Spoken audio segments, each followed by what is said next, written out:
Hello, welcome back everyone to the Dank History Show. Were you asking me a question there a second ago, Katie? No, I was asking about your pen. Oh, this? Oh, this must have been left by Matt. You may have it. Oh, sweet. Matt, I think I have can your grab pen. another one after the show. Matt left, or someone left a whole lot of swag here. So, That's cool. pretty cool. And it's orange. I approve. Orange is a good color. It's your favorite color. Yes, it is. So, today, Now I'm going to draw smiley faces all over my notes. we are the Dank History Show. I'm Bradley Cooper. It's not coming up. And And I'm she's- Katie Cooper. Yes. And today we're going to be talking Oh, there it about... It's finally working. You should draw a little mummy figure, because that's what we're talking about today. Here it is. It's Yeah. got a head. It's got... Yeah, I can only do stick So, figures. we're going to be visiting... Go with us on a journey to ancient Egypt to talk about mummification practices, their tombs, like the pyramids, and among other places, and also about some of their beliefs about what happened after death. Dun, dun, dun.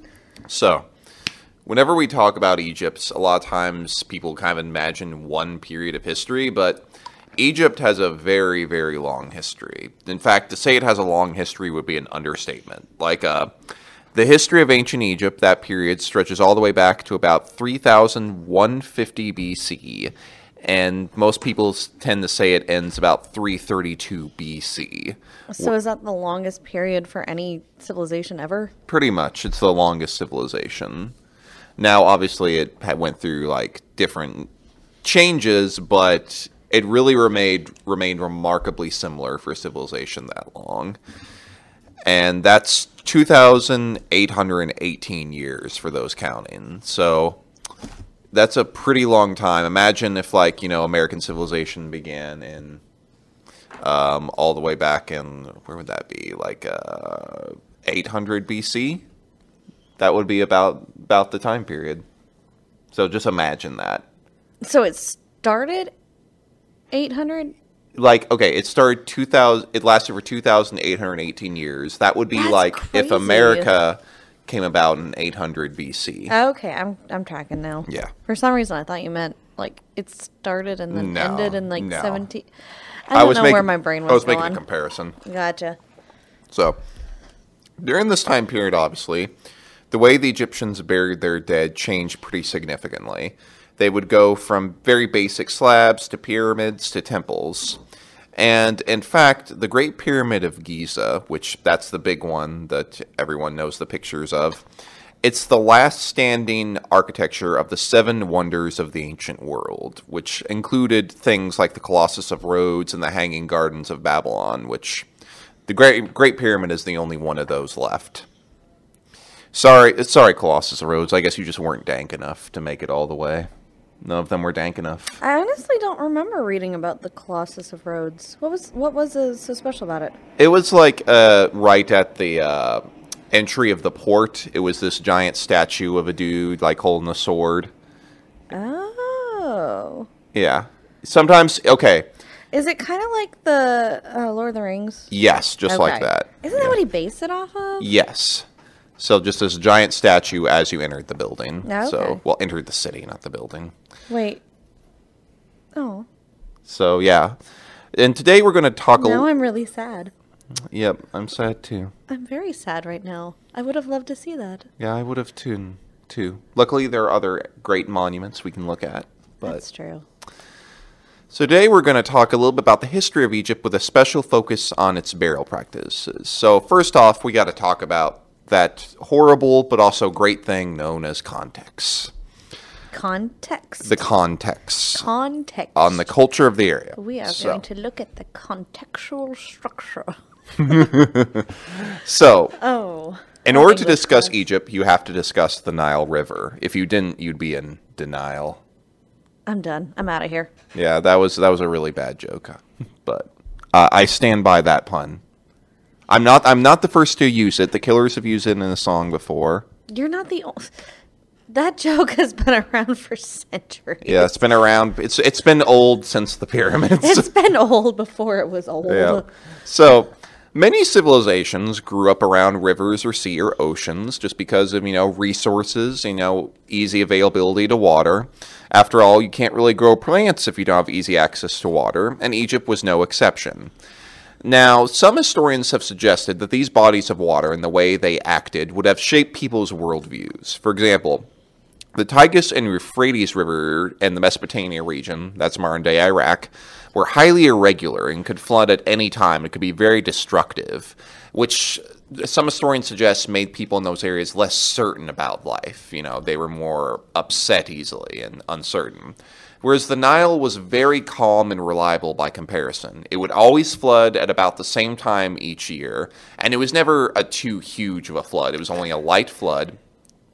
And this Nile would bring great irrigation to the crops and deliver very nutrient-rich silts.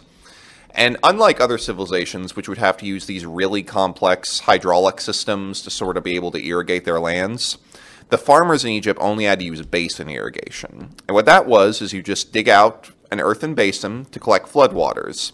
And then these basins were closed for 45 days to allow the soil to be saturated and let that rich silt deposit. And with this method, Egypt was able to keep 2 to 12 million people nourished with water. In fact, the Nile was such a big deal that it's even still celebrated as a holiday today. It starts on August 15th. It's called I'm going to butcher the pronunciation of this, the Wafa el Nil. And Coptic Christians would celebrate the holiday by throwing a martyr's relic into the river. You spelled it Marty.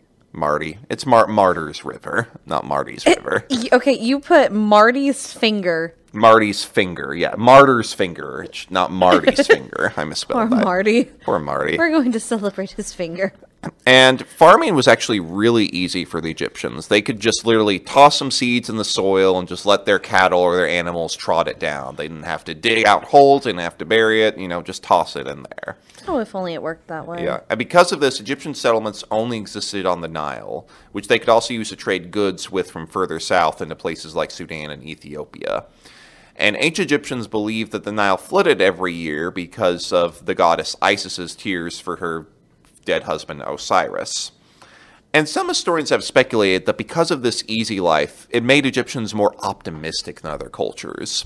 For example, the ancient Sumers, who were their neighbors, saw the afterlife as a gloomy, dark place, whereas Egyptians thought the afterlife would be pretty chill, a continuation of theirs, So, and since life was so easy for the Egyptians and they got such a large food surplus, they had extra energy and time for other special projects. Special projects? And the biggest one that everyone knows about is the pyramids. The big triangular structures. Kind of weird. People know them as the curse of the mummies. I know what a pyramid is. Yes, I'm just describing it for other people who may not know. You were looking at me like I didn't know, and I'm like... No, okay. I don't... See, when I look at you that way, I'm looking at you as, the imaginary audience. I'm imaginary. This was all in your head. The imaginary audience that just may not, know much. Maybe they never took history class. You never know. So Brad thinks I'm a figment of his imagination. Thank you. Yes, Thank you. Yes. You're my imaginary friend. Yay! Yay! I get to be an imaginary friend. And a land of impure imagination.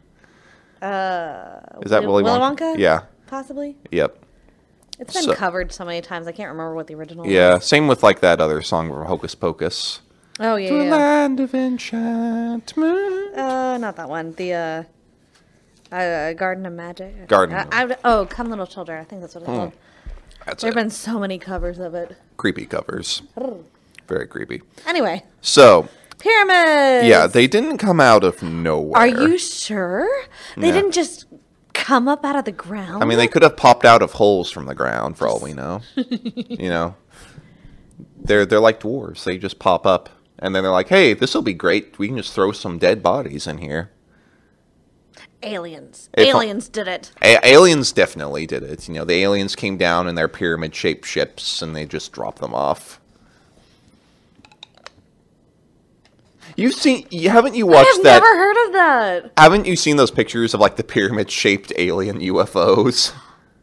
No, but that's really I'm sure funny. that's a crazy theory on like the Ancient Alien show on History Channel. That's really Which I think funny. we watched that the last time we were in St. Louis. I just had it on in the background. I kind of remember, but I was half asleep. Yep. Again, like I mentioned last week, there are a lot of movies. There are a lot of things that I've fallen asleep in the middle of. It happens. So, the Egyptians had long had notions of finding ways to preserve bodies. And in fact, in the early dynastic period, beginning in 3150 BC, and the Old Kingdom, which began in 2686 BC, many wealthy people began being buried in mastabas. And whereas people of lesser means would be buried in pit graves in the sand, which helped preserve the body. And these mastabas were called houses of eternity in ancient Egyptian. And what those were is they were kind of like the base of a pyramid. They were flat-roofed rectangular structures with inward-sloping sides made of mud bricks. And they tended to vary in height, with some being, about a maximum of 30 feet tall. And the burial chamber inside the mastaba, they actually buried that past the bedrock, far below the ground structure. And the above-ground structure would have a small offering chamber with a false door where priests and family members could bring food as an offering. Because ancient Egyptians believed to survive in the afterlife, your body would need to be preserved, and you would need some sort of, food to be given to you so you can make it through. Well, they were nice to share. Yep. And there was also a second hidden chamber beneath the bedrock where they would use to store other items like beer, grain, clothes, and other stuff they would need. For the dead? Yes, for the dead.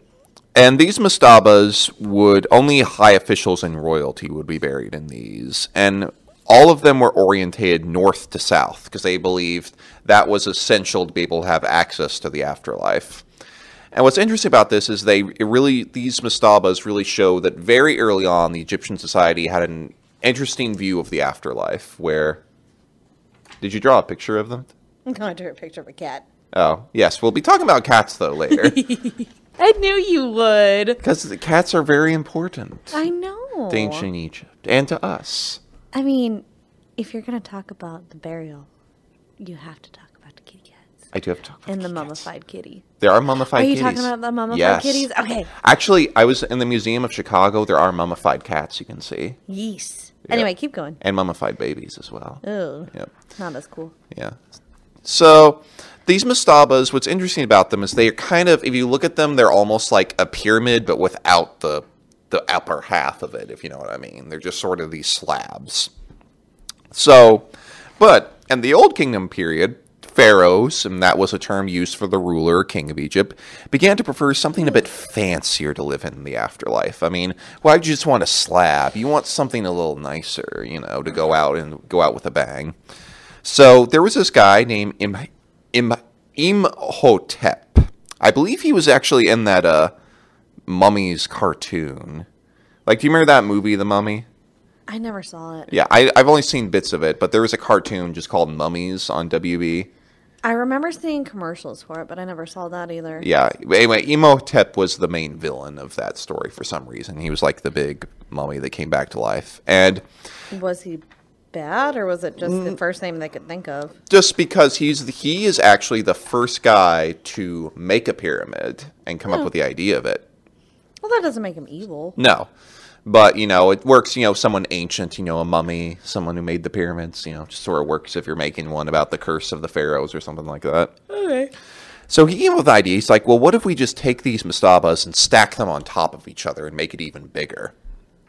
And the first one he made was the pyramid of Djoser for the pharaoh Djoser, which Imhotep served. And what this pyramid looked like is it featured a number of steps slowly ascending to an apex. And it acted as a sort of stairway where the soul of the pharaoh could ascend to the heavens. Excuse me. And Imhotep himself is a very interesting guy because we don't know a whole lot about him other than his name literally means the one who comes in peace. Meh. So, sounds like an alien. Yeah, ancient alien conspiracy theorists can just have a field day with that one. Do you think that's where they got it? I think that definitely helps with it. Although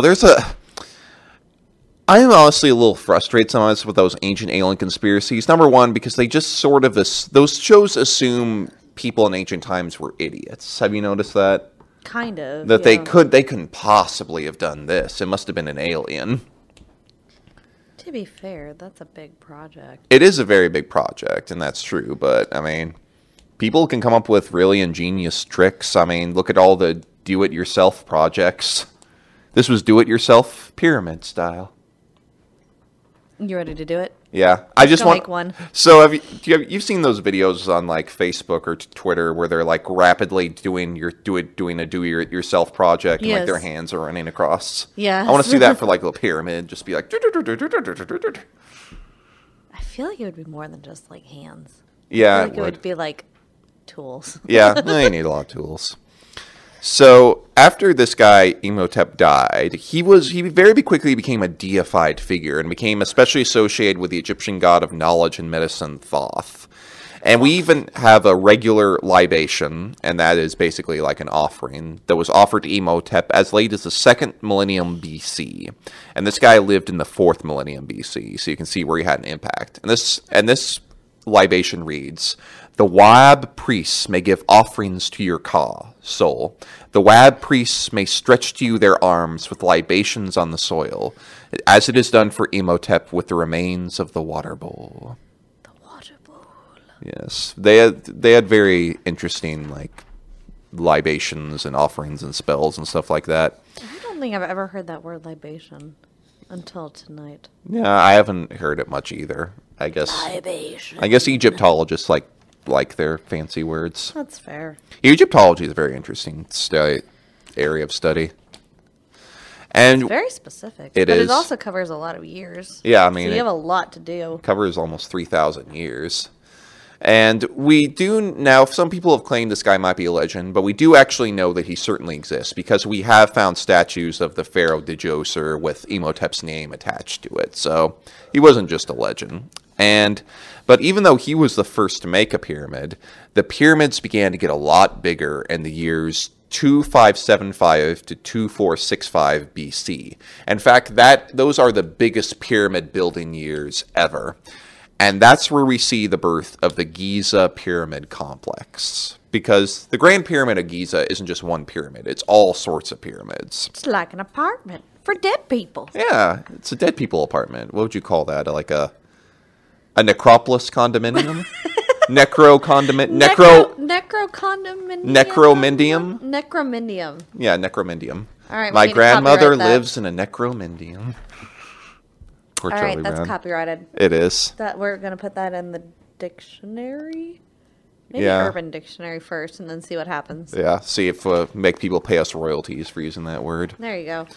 So, the Giza Pyramid Complex includes 3 big pyramids. The first one is the Grand Pyramid of Giza. Then you have the Pyramid of Khafre and the Pyramid of Menkaure, along with a few subsidiary pyramids, and also the Great Sphinx of Giza. You know, that big cat that has a pharaoh's head on it? Yes. The Great Spins of... Yep. I'm not making fun of your... I just love how it autocorrected. Oh, it autocorrected something weird? The Sphinx, they autocorrected it to spins. Spin. The Great Spins. He's going to spin class. Yeah. It's a little kitty cat. He's on a little bike. You know, in some ways, the Great Sphinx is the first example of bad Photoshop. Why? Because, you know, it's someone's just face put on a cat's body. That's a fair assumption. Yeah. Although, to be fair, there are a lot of pictures in ancient societies where you see, like, you know, creatures' heads on humans' heads on creatures' bodies or vice versa. And some believe that is the Nephilim. Dun, dun, dun. Have we discussed the Nephilim yet? We have not. Should we? I don't know if we can really get into it tonight, but that's a theory. So there's this text in Genesis talks about sons of God, you know, getting together with sons of man. And some people believe that what that's referring to is angels mating with humans and then creating these hybrid individuals. It's very complicated. Yeah, and conspiracy theory. And I love it. Conspiracy theory. We watched a video on it one time, and I got bored. Yeah, well, because leave it to people in suits to just make a cool topic uninteresting. Yes. I mean, you need to be wearing something wacky if you're going to be talking about something like this. Okay, so someone let us borrow a movie and a book. I didn't like the movie. You read the book. Yeah. Was the book any better? The book was better. Okay. It had some weird stuff in it, but it was better. Okay. So it's just a complicated subject. Yeah. So back to the Egyptians. So one of the pyramids, the Great Pyramid, also known as the Pyramid of Khufu, is the most famous one. And it initially stood at 481 feet tall. And for a very, very long time, this was the tallest structure in the world until the Lincoln Cathedral was finished in England in 1311. So it was taller than anything else that's ever been built as far as we can see until, fairly recently in our history. I mean, 1311 was 700 years ago, and Egypt lasted for 3,000 years. So just keep that in mind. It's so weird to think about. It is weird. Because, I mean, our minds can barely handle 100 years. Once you start getting into thousands, it's like, ugh. Oh, what was it? Somebody said something like Cleopatra was born closer to our time than the time of the Great Pyramids being built. Yes. And that's just weird to think about. Yes. And what's interesting about Cleopatra is she's the last person that's really thought of as being like a pharaoh of Egypt. Mm-hmm. But by that time, Egypt was a lot more Greek than it was Egyptian. Which is probably why she looked very Greek. Yes, because 332 BC is usually used as the cutoff point, because that's when Alexander the Great took over the area, and then Greek culture really mixed with Egyptian culture and created something else. So, okay, very interesting. So, how in the world did they build this thing? Well, what people think the way they build it is that they would move huge stones from a quarry and then would lift them into place. And this pyramid consists of 2.3 million granite blocks. The largest one would have weighed 25 to 80 tons and would have had to have been dragged for more than 500 miles away. So, your hands. Yeah, aliens. I'm sure they had pulley systems or like huge groups of people to drag it and like wheels and stuff, but... Well, what is it? The Prince of Egypt, they claimed that the Israelites did it, but from what I understand, the Israelites were like after yes. it was built? Yeah, there are lots of theories about when the Israelites or Hebrews would have been in Egypt, and it's probably around the second millennium BC, so way, way after the pyramids were built. Okay. And I'll get into this a little bit, but they probably didn't use a whole lot of slave labor for this sort of task. So they actually paid people to do it? Yes. Well, it was considered your civic duty to do it. Oh, your civic duty. Yep. Because you had to, build the pyramid for the pharaoh. How long did it take to build? Because they had to have it built before the guy died. I imagine it would have taken like 10 to 20 years or something like that. What if the guy died before they were done? They probably have to store him somewhere else before they could... He's stuck in an icebox. Yeah, stuck in an icebox. Originally, what's interesting, I learned, the pyramids would have been covered by limestone. And if you look up pictures what they would have looked like, it would have had this nice, smooth, white surface. So they literally would have glowed, as the sun reflected off of them. So... The limestone obviously is worn away over the millennium, but so the only thing left is the original, outline. But just imagine how pretty these things would have been. It's pretty interesting to think about. We'd have to find a picture of it and post it on your thing, because I can't picture it right now. Yeah. It's so old, and it's been ingrained in my mind that it looks like that. Yeah. Just imagine that, but white and shiny. There's a joke in there somewhere, but I can't think of it. Oh, I'm sure there's a lot of jokes. And as we were talking about, although many believe these structures made by slaves, we have discovered as workers like camps and workers' papers and stuff, which claim that they were built by tens of thousands of skilled workers. And something that magnificent would need people who knew what they were doing. Yeah, and the law at that time is you had to serve like a few months or like a month or two like doing these like government work, which in like building pyramids. Gotcha. And what's interesting about the Great Pyramid is that there were many chambers inside the Great Pyramid, including the Queen's Chamber, where the Queen was buried, the Grand Gallery, and the King's Chamber. And the only thing that's left in the King's Chamber today is just a sarcophagus. Everything else was stolen by tomb robbers long ago. What was it they say? When does it become archaeology versus tomb raiding? Yeah. Like, okay, I didn't put this in here, but the early years of, like, you know, Egyptology was a lot of, like, stuff like that. Like, you know, these British adventurers just going in there and just digging around and stealing stuff and taking it. That's so rude. Yeah. Early Egyptology was pretty wild. And there was a lot of fake stuff that would get sold as well because people were just crazy about that stuff. I mean, wouldn't you be if you were in Victorian England? You want to see interesting things from the East? The East is fascinating.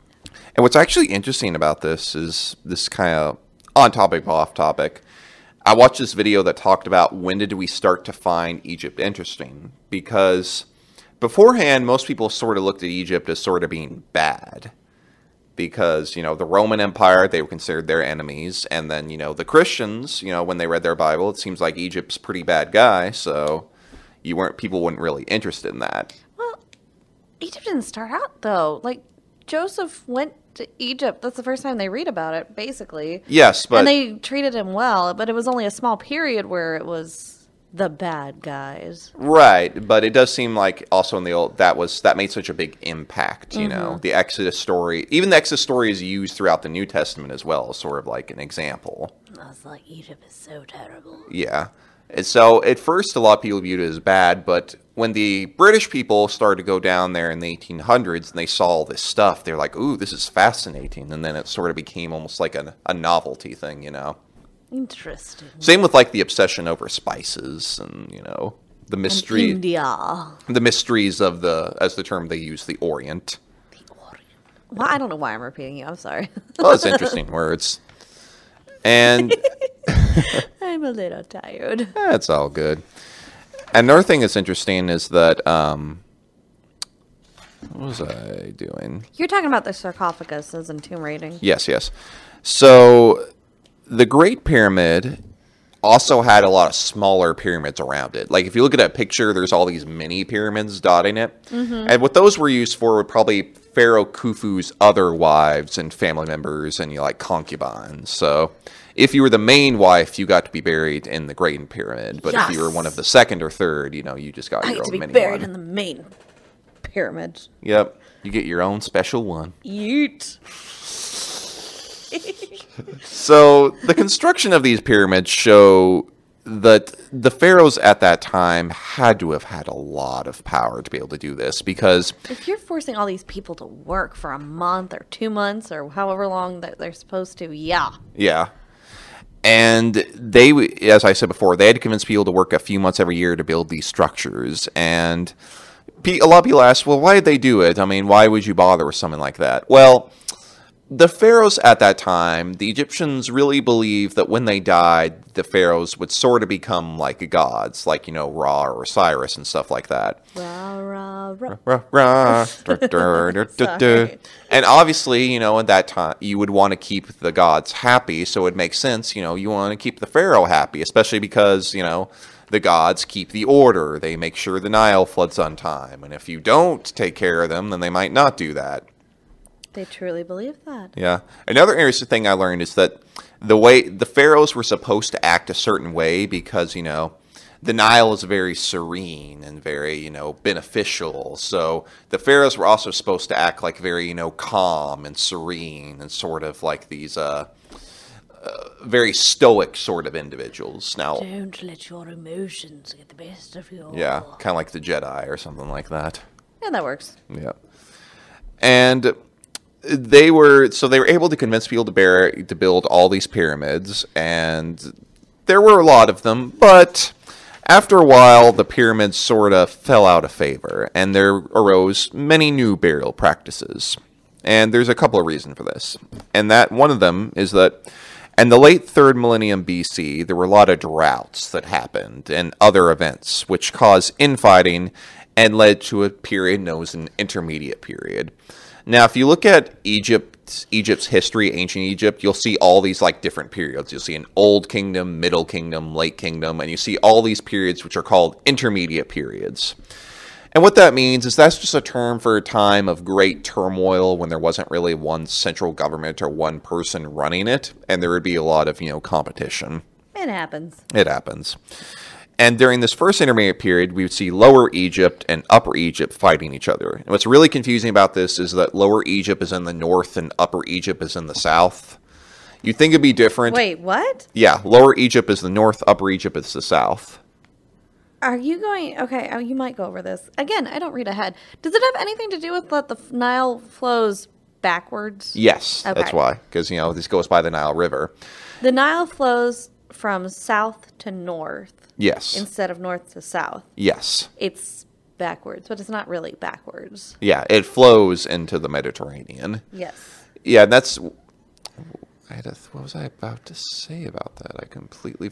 Yeah, that's one interesting thing about Egyptian civilization, because most civilizations, they'd have, settlements outside, but if you look at Egypt, all the settlements are along the river. Like, they're all just right on the Nile, which is pretty interesting. I mean, they would have, little fortresses and little, tiny places, out in the Sinai, but for the most part, it was all along the Nile, and...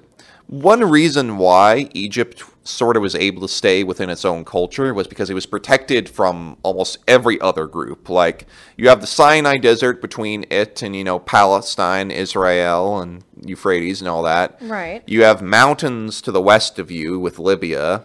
And then the area, south towards Sudan, that can get pretty desolate as well. So... pretty well isolated and protected, except from the sea. But, sea people would come occasionally and attack. I see. I see, yes. So, during this Sorry, first... that was a dumb. Hey, I did the denial joke, so... Okay. So I think we're even. You're allowed one bad joke.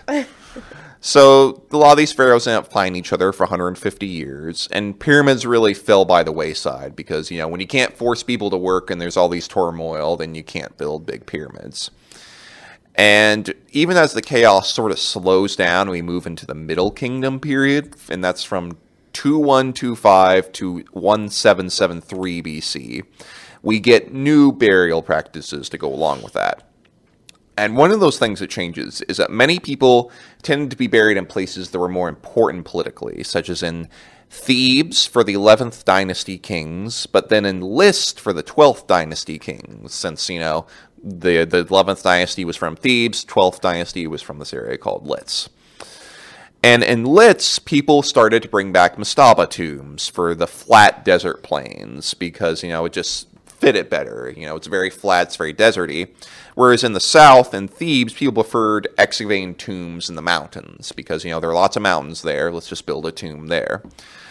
And during this period, we also see different figurines start to show up. We would see heart scarabs, and that's a little, almost like scorpion-looking thing they'd lay over the heart of the mummy. Isn't that the beetle looking? Yes, the beetle. Yeah, it's not a scorpion, it's a beetle. That makes sense. That would be cool, though. And I don't want a scorpion. And also we started to see little mummy figures put up in tombs. So, you might have your own little mummy figurine set up next to you. Oh, boy. I mean, it'd be cool. I mean, you need something to look at while you're just laying there. Did they play with them? I mean, I'm assuming they did. I would assume, if a child was buried there, they put toys with it. It just makes sense. And so that's one thing that happens in the Middle Kingdom. But now we're going to fast forward to the New Kingdom. And this was from 1550 BC to 1069 BC. And things began to change once again. Now we have the most elite tombs built as rock-cut chambers. Oh, my. And these multi-room buildings were especially prevalent in an area known as the Valley of Kings. The Valley of Kings is probably the most famous area other than the pyramids people know of for, the ancient Egyptians. And this valley, this was in the Theban Hills in the south, was active for 500 years. So, unlike the pyramids where they were kind of, used for a while and then none others were built, these were, very active for a long time, where people would just keep on building tomb after tomb for the pharaohs. And the most famous one is the tomb of Tutankhamun, Old King Tut. Oh, I had no idea. Yeah, King Tut was built and was buried there. And what's interesting about King Tut is he is probably the most famous Egyptian mummy ever known of. Like, if you haven't heard of any of them, you've probably heard of him. And what's interesting about him is that he died very young. Like, he was probably like a teenager when he died. But he was also like one of the few very much well-preserved mummies we've actually found. And, he had this very well-preserved sarcophagus. And the only thing King Tut really did is he overturned his father's reforms. There was a guy named, I'm probably going to butcher the name, Akhenaten, who was... What he tried to do is he actually tried to turn Egypt away from a polytheistic religion, because they had many different gods like Ra, Osiris, Isis, to a monotheistic religion. Interesting. And just under this god known as Aten, which, the sun god. So there are lots of interesting theories about that. Like, was this the first guy to do monotheism? Now, I personally don't think this was the first guy, but it's interesting that kind of pops up in Egypt for a little bit. So, how long did it stay? I wasn't paying attention to the actual dates. It basically, once he died, it sort of reversed back under King Tut. So not that long. No, and he basically tried to destroy a whole lot of areas. So he was pretty. He was pretty. What's the word I'm looking for? Zealous. That's the word I'm looking for. Gotcha. So, the Valley of Kings, where King Tut is buried, this is probably like the biggest area of tombs, because we found 63 tombs there so far, and there are probably even more that have just been hidden or eroded away. 63, depending on their lifespan, that's just not enough. Mm-hmm. I'm not doing the math right now. That's not enough. Well, the tomb of Valley of Kings would have only been people who are kings. But still, for as long as that was, that's only a couple hundred years. Yeah, and it makes it makes me wonder if there's probably a whole lot of them that have just been lost or eroded or caved in or something like that. Or they might have been buried somewhere else and we don't know about. Interesting. And they might have, not all of them might have been mummified properly. And another big change we start to see during the New Kingdom is that the 18th dynasty, and there were a lot of dynasties because, lots of different rulers came and went. And that was from about 1550 to 1292 BC. That's the last dynasty where people start putting objects for daily lives in the tomb, like clothes and food and such. And in the 19th dynasty, the tombs contained less and less objects from daily life, and more objects meant specifically for the next world, like magical items and such. This was especially true during a period known as the Ramesside period. That was a bunch of pharaohs named Ramses that lived during that period. And that's what's interesting about that is I think that shows sort of a shifting change in their belief system. Whereas before they thought, well, you need all these things from daily life to survive in the afterlife. Whereas now they switch more towards, let's get stuff that is actually going to help you get through to the afterworld. Looks like you're drawing something interesting there. I'm drawing a pyramid. Ooh, pyramids. Except I drew it wrong. Another person who was buried, one that was buried in this, in the Valley of Kings was Hatshepsut. Have you ever heard of that one before? Gesundheit. No, I haven't. You haven't heard of Hatshepsut, the famous female pharaoh? I can't say that I have, or if I have, it's been a very long time. So, okay. I've already told you about that Carmen Sandiego game, Carmen Sandiego's Chase Through Time. Oh, no, that's not the one that I played, and I was like, this is too easy. No, I haven't heard that one. No, so, and that one you... Yes, I was an adult, and I played a Carmen Sandiego game, and I said it was too easy. It's supposed to be for children. But Chase Through Time, you would, go through and talk to these old people from history, because Carmen Sandiego's villains would steal something. Like, the first one was Ancient Egypt, where they had stolen the mummy. I stole Ancient Egypt. Yeah. And you talk with Hatshepsut. And what's interesting about her, she's one of the few female pharaohs, because her husband died before their son, when their son was just 2 years old. So she took over, and she actually chose to refer to herself as a man so she could have the title. And she even wore, if you've ever seen pictures of pharaohs where they have that sort of long rectangular beard. I feel like I have actually heard of her. Yeah. Now that you mentioned the beard. Yeah, she wore one of those fake Okay, beards. I feel like somewhere read about her. Yeah, and she was able to keep power for quite some time, and she was able to expand Egypt more through diplomacy than war, like a lot of others. She was a very famous, very reliable ruler. As all women should be. No, Exactly. this is why you need to have the women in charge. Exactly. I'm kidding. She's a feminist icon. I'm kidding. So another interesting thing is that in the late period, and that's from the late 10,000s to 332 when ancient Egypt is gone, non-royal elites were able to gain access to temple-like tombs for the very first time. It took them a long time. Like, okay, everyone wanted to be able to be buried in a special way so they'd be preserved for the afterlife, but most people, the average person, wasn't really getting to, like, the tombs until this time. Although most of these tombs were just shafts that were sunken into the desert floor because, sand helps preserve bodies. Sand helps preserve bodies. Yeah. However, what's interesting, did I miss a page? I have another page. Okay. Do you mind if I see yours? Because I Yes. think Yeah, go ahead. the The next part is mummification. Yeah, okay, that makes sense. And then there's the last little bit. Okay. Yeah, I thought I would. So, one interesting last thing I wanted to say about tombs is that pyramids would actually get a brief revival when the kingdom of Kush, which was modern-day Sudan, conquered Egypt in 750 BC. Many of its rulers were so impressed by the pyramids, they began building their own. And they built them both in Egypt and in Sudan. In fact, you can see more than 350 pyramids in Sudan alone, and 2 of them in Egypt. So, they brought them back briefly. Now, no episode on Egyptology will be complete without us talking about the mummies themselves. I really do need to see that mummy movie. I do too. Either one. 'Cause I don't know.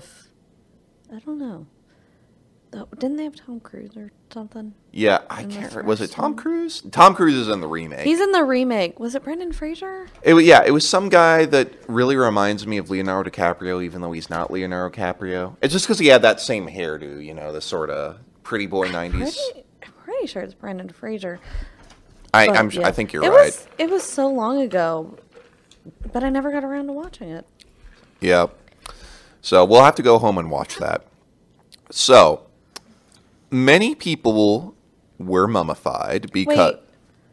Wait, many, not just pharaohs and rich people and all the fancy schmancy. Well, there were multiple methods. There was the expensive way to do it, and there was the cheap way to do it. And we're going to talk about both.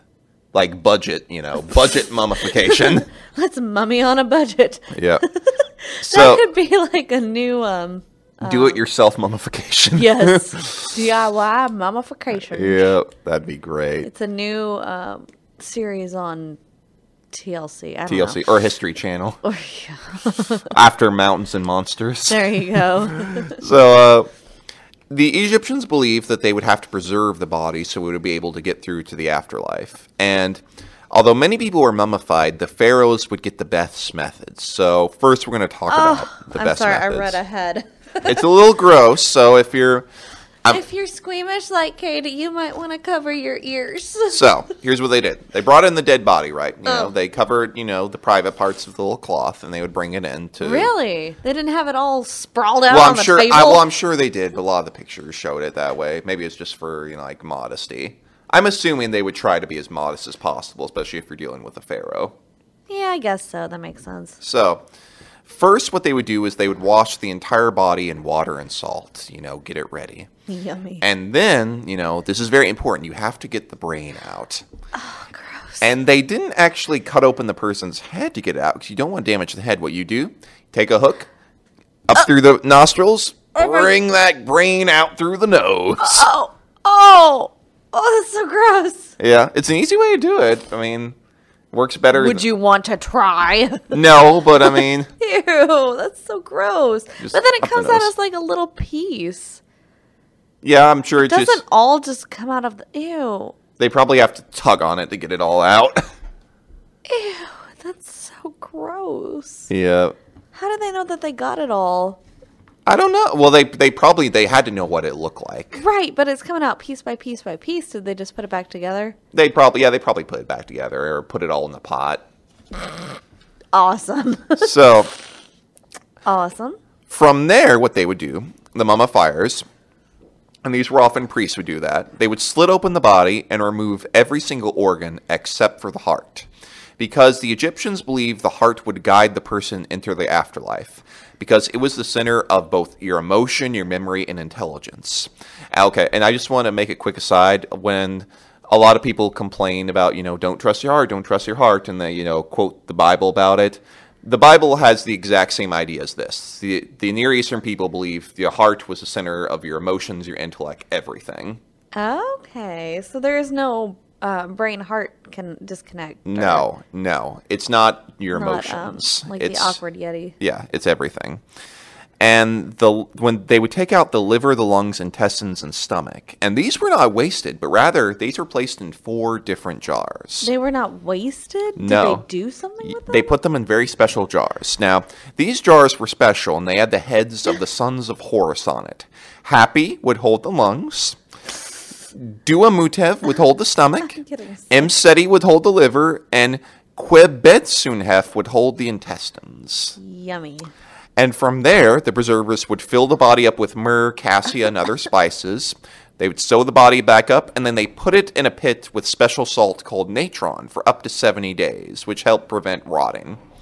And now we have a pretty shriveled up and dehydrated salty boy. So the embalmers needed to... They pumped the body full of sawdust and linen to get some nice shape back. How would they have thought of this? I guess enough practice, enough trial and error. Oh. They would oil the skin to make it nice and soft. They'd add false eyes and a wig. Mummies. Yeah. Ugh. And then they would use resin to cover the body to prevent mold. And from there, the corpse was wrapped in linen bandages, giving that classic mummy look. Awesome. So it took 70 days to finish? Yeah, because, you want to make sure that all the salt soaked in so you get the maximum preservation. Ew. And some of them, like, if you look at them today, even their teeth is still preserved. Ew. Like, I saw this one guy in the Museum of Chicago. It's like his teeth is still there and his eyelids are still there. It's really... They did a good job. They did a good job. And after that, they would place a face mask that looked like the person, and then By the way, someone just walked by and stared at us while Brad was giving that description. I'm sorry. Oh, you're welcome. You need to learn about this stuff. And from there, the body would either placed in a wooden case, or if they are fabulously wealthy, like a pharaoh, in a stone sarcophagus. And they might also get his heart scarab on their chest, which would be important for reasons that will be obvious later. Obvious. So the mummification process, for the middle classes, if you were a little poor, people could just go in for a cheaper thing, where you just get your body injected with oil from cedar trees to liquefy your organs, then put in natron for 70 days, and then given back to the family for them to finish it off and do the burial. Amazing. And the mummification process was not just limited to people. Famously, we found both pet dogs and, probably more importantly, cats would also be mummified to keep them company in the afterlife. More importantly, the cats. Yes, because cats were more important live for Egyptians. Without cats. Yeah. And what's interesting, they were placed in little pet-shaped sarcophaguses with adorable. little bitty whiskers on it. That's adorable. They're kind of adorable. Cats were especially common because Egyptians believed the cats were very sacred. They might even be your guide through the afterlife. So did they do the same process with the cats and the dogs? I'm assuming they would. Oh, yeah. That's gross. So the journey for the mummified person, according to the Egyptian, would continue all after they were buried.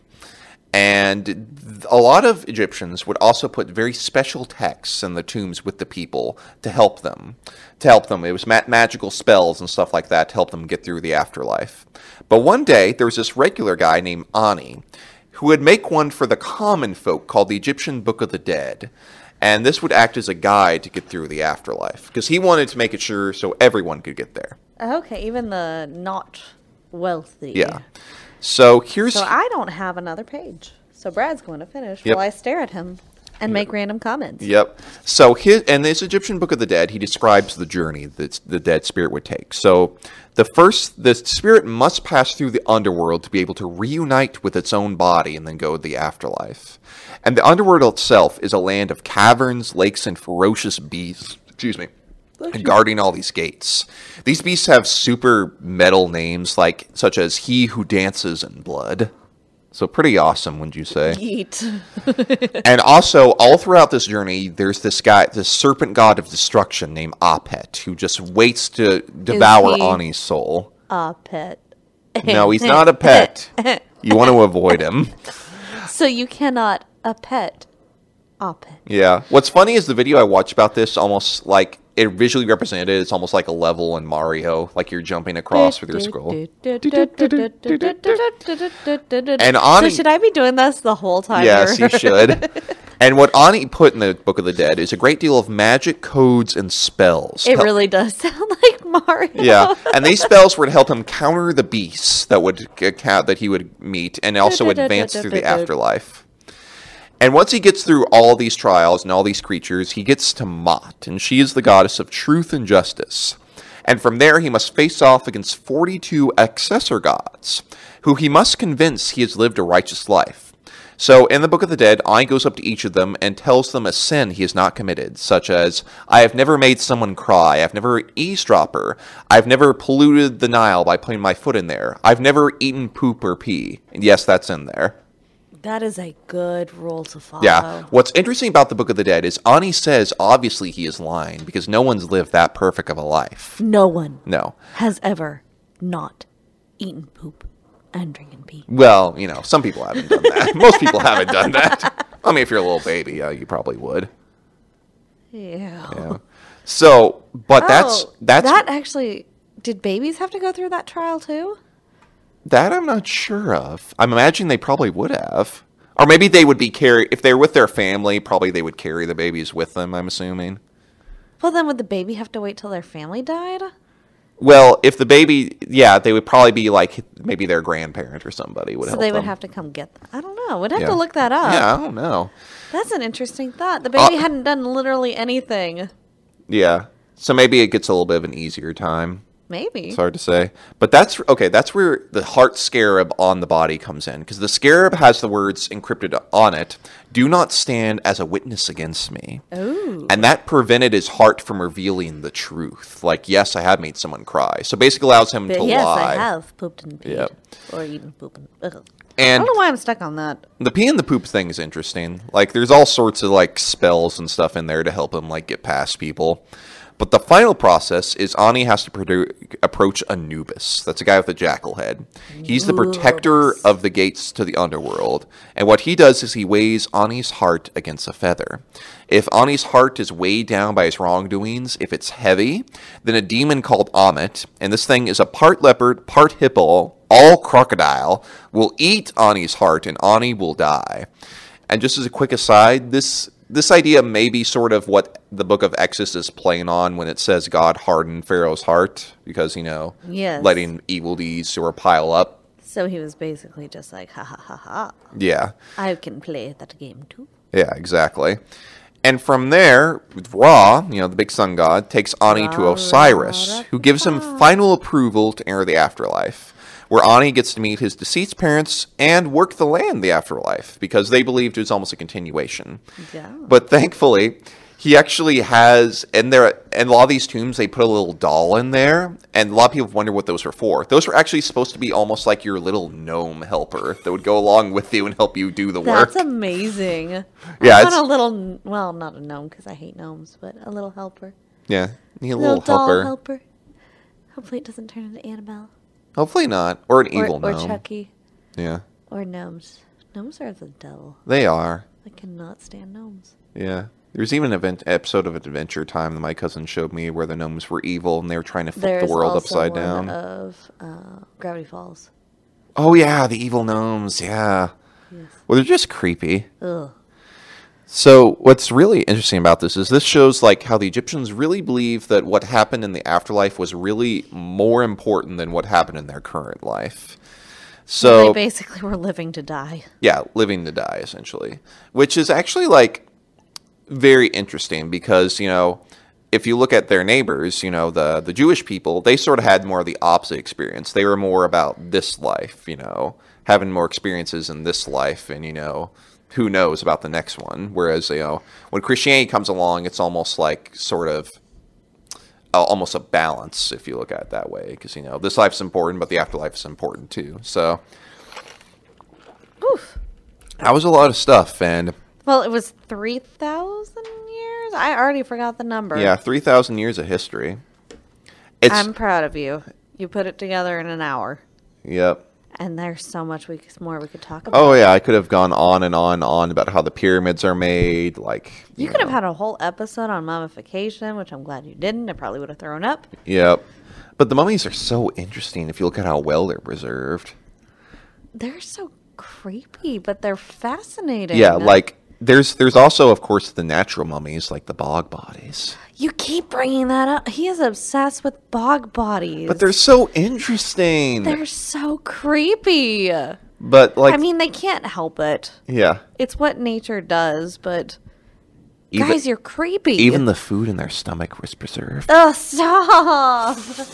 But yeah, that was mummies, guys, and Well, and Egyptology. ancient Egypt. So, but next week we're going to continue the haunted, tour. We won't be doing Haunted tour. We won't be doing an episode on Halloween because we'll be passing out candy and being sociable.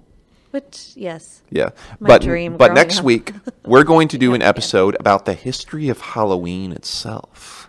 Oh, that'll be interesting. As I well don't as think the- many people know. No, but like, what are some of the the common practices about it? How to get started. Is it really the devil's holiday or is it something else? Ooh, that'll be good. So yeah, that'll be an interesting show, and I want to thank you all for joining us today. It's been awesome. Katie, you- any last thoughts? Have you thought about what we're doing after Halloween? After Halloween, I'll probably do an episode about Red October because the Soviet That's Union, true. That's true. and you might have to come up with an episode idea. Something Oh. cool. That would be an interesting idea. We'll see. We'll see. Yep. So thank you for everyone for joining us. If you want to follow us on social media, you can follow us at History Dank on Twitter. That's with a capital H and a capital D.